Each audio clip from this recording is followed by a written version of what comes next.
Seenaa Jeneraal Taaddasaa Birruu Saamraawit Girmaa Raadiyoo Finfinneef Oromiyaa Finfinneerraa Gootichi beekamaan ilma Oromoo onneen isaa waa'ee saba isaaf dhiigu kun godina Shawaa Kaabaa naannawaa Salaalee aanaa Hidhabuu Abootee iddoo addaa Siree Morosee jedhamutti dhalatee akka guddate seenaan tarree gootota Oromoo keessatti barreeffame hedduun ragaa.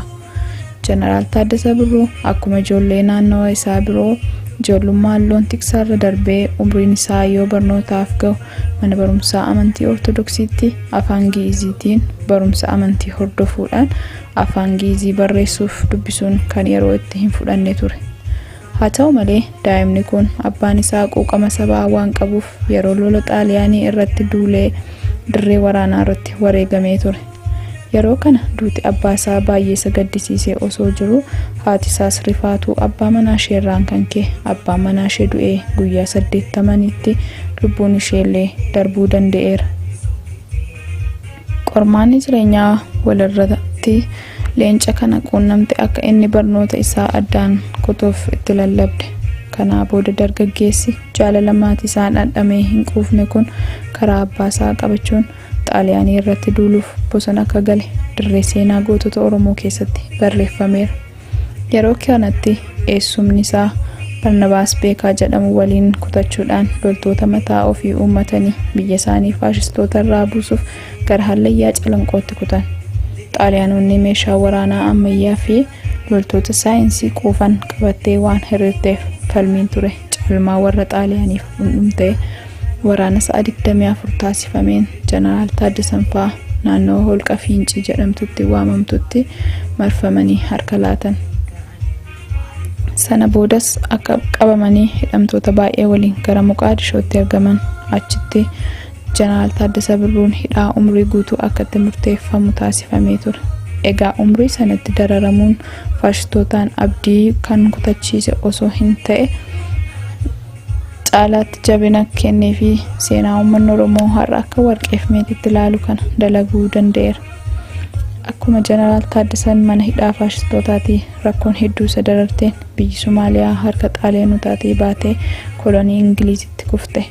Ta'in kun immoo Jeneraal Taaddasaa Birruuf namoota isa fakkaataniif carraa cimaa ta'ee uumame. Egaa hidhaan umrii guutuu ture sunis carraa kanaan fashalaa'eera. Haaluma kanaan gootichi kun dandeettii cimaa qabaachuun isaa erga beekamee gara loltoota Ingiliziitti makamuu danda'e. Yeroon kun baay'ee sukkanneessaa ta'uusaa dhaggeeffattoonni koo akka hin daganne hubachiisuun fedha. Yeroo gurraachummaan akka namaatti hin lakkaa'amnee fi qooddaan sanyii fi amantii itti dararedha. Kana keessatti garuu kormi kun ga'umsa olaanaadhaan warruma adii waliin socho'u turuunsaa ni yaadatama.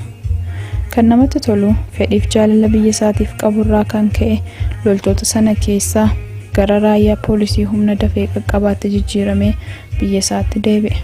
Sanaan boodas hoogganummaadhaan iddoo hedduu hojjechuu isaa ragaaleen funaanaman lafa kaa'u. Yaa dhaggeeffattoota, amma kan nurraa eegamu maal akka ta'e sekoondii muraasaaf akka of gaafattan isin dirqamsiisuun barbaada. Seenaa qabsoo fi seenaa mana hidhaa.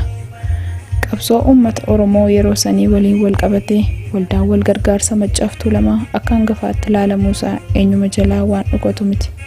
Waldaan kun yeroof maqaa wal gargaarsaatiin ejjennoo haa qabatu malee yeroon booda sirna qabsoo Oromoo irratti xiyyeeffannoo isaa cimsachaa deemaa ture. Jeneraal Taaddasaa Birruuf waldaan kun seenaa yoomuu himamee hin dhumne waliin akka qaban lammiin Oromoo seenaa isaa beeku kamuu dhugummaa isaa himuu ni danda'a. Jeneraal Taaddasaa Birruu akkamitti gara waldaa kanatti dhufan laata? Waldaan wal gargaarsa Maccaaf Tuulamaa yeroo sanatti sanyii Oromoo ta'anii qondaaltota sirna mootummaa Haayile Sillaaseetti iddoo garaagaraa hojjetaniif gaaffii miseensummaa dhiyeessaniif keessaa Jeneraal Taaddasaas nama tokko ture. Jalqaba irratti akkuma loltoota Ingilizii keessaa jijjiiramee dhufeen sirni mootummichaa dhugumaan uummata Oromoof waan dhaabbate itti fakkaate yoo miseensa waldaa kanaa ta'e ilaalchi qooddaa sabaa uumamuu danda'a jechuudhaan shakkee akka dide ni dubbatama. Kanuma gidduutti muummichi ministeeraa yeroo sanii kan turan Akiliil Habtawald namni jedhamu tokko galgala wayii Jeneraal Taaddasaa Birruu irbaataaf mana isaatti affeeree osoo taphachaa jiranii waan tokko akeekkachiisee ture. Jeneraal Taaddasaa Birruu koree duula qubee waan tureef akka uummanni Oromoo baratee doofummaa keessaa ba'uuf tattaaffii inni gochaa ture daran cimaa waan ta'eef muummichi ministeeraa kana sodaachisuun hin hafne. Jeneraalli kun Oromoo ta'uusaas waan hin shakkineef akkas jedheenii ture. Taaddasa ati erga duula qubee kana eegaltee baradhaa jechuu baay'istee jirta. Baradhaa jechuun gaariidha. Garuu eenyu barsiisuu akka qabnu adda baastee beekuu qabda. Nuti yoo xiqqaate Oromoo jaarraa tokko gara boodaatti hambisnee bitaa jirra. Uummata kana nan barsiisa yoo jette galaana nurra galagalu jechuudhaan sodaa uummata Oromoo irraa qaban ibsaniif.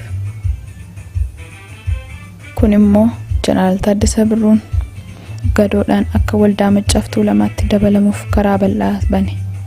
Sanaa booda miseensummaaf laphee guutuun edda eeyyamamanii akkas jechuun dhugaa jiru ba'anii turan. Jecha ministeera muummichaa sun jedhanii eeruudhaan. Wiskiin fuuldura kootti buufamee jiru dhiiganatti fakkaate. Gonkumaa miira koo to'achuu waan hin dandeenyeef wiskiin naaf buufame moo ani qorichaan fudhachaa jira. Kanaafuu hin dhugu jechuudhaan dhiisee bahe jedhanii akka turan ni yaadatama. Akka lakkoofsa Awurooppaa bara 1966 keessa waldicha akkuma tasaa gara sochii siyaasa olaanaatti ce'uusaatiin miseensota lakkoofsaan hedduu ta'an horachuu danda'eera. Jijjiiramni dhufe kunis bu'uurri isaas haasawa dammaqiinsa Jeneraal Taaddasaa Birruu taasisanidha. Haasofni Jeneraalichaa waa'ee muummichi ministeeraa aangoota mootummaa kan turan loltoota sadarkaa olaanaa ga'anii fi Oromoota gara dhaabbilee barnootaa olaanoo galan lakkoofsi isaanii akka hir'atu kan jedhu bakka Jeneraalli kun jirutti walga'ii gaggeeffame irratti ibsamuu isaas eeranii turan. Yeroon booda shira aangoonni olaanoo mootummaa Haayile Sillaasee qopheessaniin Jeneraal Taaddasaa Birruu fi ajajaa dhibbaa Maammoo Mazammir namoota lakkoofsaan 7 ta'an waliin gara mana hidhaa Alam Baqqaanyitti darbataman. Akka jarri xaxanitti yakki Jeneraal Taaddasaa Birruuf jaallan hafanitti himataman heera mootummaa diiguudhaan tokkummaa uummata Itoophiyaa yeroo dheeraa cimee ture kan fashaleessu holola sobaa oofuudhaan uummata jeequmsaaf kakaastan kan jedhudha. Galmeen himatamtoota lakkoofsaan 9 ta'an kun kan armaan gadiiti. Himatamaa tokkoffaan Jeneraal Taaddasaa Birruu, himatamaa lammaffaa ajajaa dhibbaa Maammoo Mazammir, himatamaa sadaffaa obbo Seefaa Tasammaa, himatamaa arfaffaa obbo Daadhii Fayisaa, himatamaa shanaffaa loltuu Lammeessaa Boruu, himatamaa ja'affaa obbo Mokonnin Wasanuu, himatamaa torbaffaa obbo Hayilamaariyaam Gammadaa, himatamaa 8ffaa Koloneel Alamuu Qixxeessaa, himatamaa 9ffaan Jeneraal Daawit Abdii turan. Himanni tokkoon isaanii irratti dhiyaate mata dureen isaa kan gubbaatti eerame haa ta'u malee qabiyyee garagaraa of keessaa qaba. Keessaamee kan Jeneraal Taaddasaa Birruu akkas jedha. Bakka walga'ii hundatti uummata mootummaa irratti meeshaa waraanaa qabatanii akka ka'an yoo dubbatu kanneen hafan immoo ajajaa fi yaada isaa irratti walii galuu isaaniiti jedhame. Akkasumas ajajaa dhibbaa Maammoo Mazammir siinimaa Ampiir keessatti boombii gadhiisuudhaan namoota hedduu madeessiteetta kan jedhullee garee himata isaaniitti ragaan seera isaan lafa godhatan illee hojiin isaanii poolisii akka turan seenaan dhugaa ba'a. Kun immoo guutummaan guutuutu waan sobaan itti yaadamee qabsoo uummata Oromoo kichuutti quucarsuuf karoorfame ta'uusaa hubachuun ni danda'ama. Himata Jeneraal Taaddasaa Birruuf jaallan hafan irratti qindaa'eef Jeneraalli kun callisanii hin teenye. Mee deebii isaan laatan keessaa muraasa haa ilaallu. Bilisummaa uummata tokkoo wantoonni guutuu akka ta'u godhan baay'ee ta'an illee qabdii guudhaan garuu seera baheen murtii madaalamaa walqixa fayyadamuudha. Carraa koo haa ta'u yookaan waan sanyiidhaan adda ta'eef ta'ee hin barre dur Itoophiyaanonni kanneen biroo hanga har'aatti seeraan ajaja Girmaawwee mootichaan kennamutti fayyadamaa turan. Anaaf waan kun hin fayyadamne. Himatamuu fi hidhamuun koo na gaddisiisuu irra darbee warreen ana fakkaatan illee abdii kan kutachiisudha. Inni biraa heera mootummaa keeyyata 3A irratti akka ibsutti muuduuf aangoo irraa buusuun kan danda'u mootichaa qofa jedha seera adabbii lakkoofsa 426. Gulantaan kan mulqamu ajaja mana murtiitiin jedhee lafa kaa'a. Kan koo garuu kanaan ala aangoo himattoota kiyyaatiin qofa gulantaan koo akka waan narraa mulqameetti uummata Itoophiyaatiif gaazexaadhaan ibsame. Kunis kan ibsu seerri anaaf hin hojjenne ta'uusaati. Inni biraa hanga har'aatti qondaaltonni anaan wal fakkaataa qaban Alam Baqqaanyitti hidhamanii hin beekan. Anarra garuu dabni kun narratti raawwate. Alam Baqqaanyittan hidhame argama. Daba kanas kabajamoo mana murtiitti yedheen achitti hidhamuun kee sirriidha jedhamee murtiidhaan akkan jiru ni yaadatama. Barumsaan kan duubatti hafan saba Oromoo akka barattan waanan godheef saba addaan qoodde jedhamee dhimma bu'uuraa hin qabne kaniin an hin hojjenne har'a jaarraa 20ffaa keessatti yeroo uummanni addunyaa hundi sanyiidhaan amantiidhaan gosaan saalaan osoo waliin qoodin tokkummaa isaanii cimsatanii gara fuulduraatti hoofaa jiran fi hojjechaa jiran kanatti anarratti yaadna akkanaa dulloomaan kun qoodinsa sanyiitiin waan hin hojjenneen na rakkisuun uummata amma barates ta'e dhaloota dhufuuf osoo hin gaddisiisiin kan hin hafne miidhaasaas kabajamoo mana murtii kan hin daganne ta'uusaa nan abdadha. Qabxiilee kanaaf kanneen kana fakkaatan hedduu barreessuudhaan gara mana murtii olaanaa yeroo sanitti iyyachuunsaa ni yaadatama. Manni murtii olaanaa kun murtii isaa murteesseera. Murtiin kunis madaa uummata Oromoo bara hanga baraatti okkolchiisaa ta'ee hafe. Murtichi akkas ture.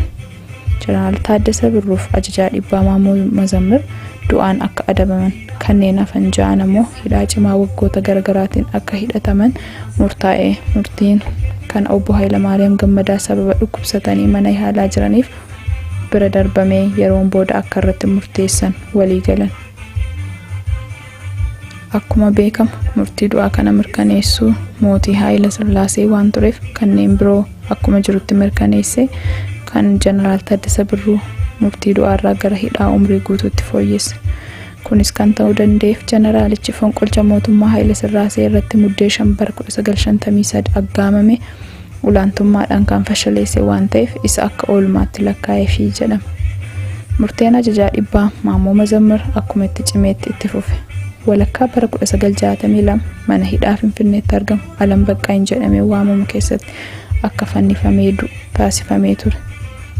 Gaafa gara du'aatti qajeeles kutataan kun akkas jedhee ture. Dhiigni koo dhiiga mirga cunqurfamtoota ilmaan Oromoo kabachiisuuf dhangala'e waan ta'eef dhiiga gatii malee jige miti. Waan inaan hojjetiin hojjette jedhanii sobaan murtii du'aa kan natti murteessise mootichas ta'e qondaaltonni sirnichaa garuu gatii isaanii yeroo gabaabaa keessatti idduma kanatti uummatoota Itoophiyaa harkaa akka argatan shakkii tokkollee hin qabu.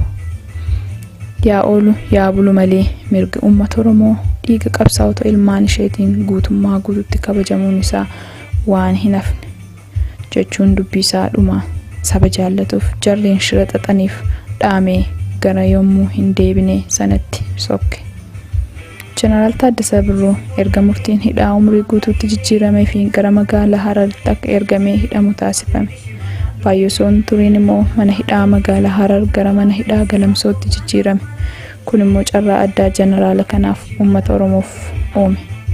Jeneraal Taaddasaa Birruu hidhamaa amanamaa waan ta'eef carraa uummata waliin wal argee qabsoo uummata Oromoo bifa haaraa ta'een finiinsuu eegalu argate.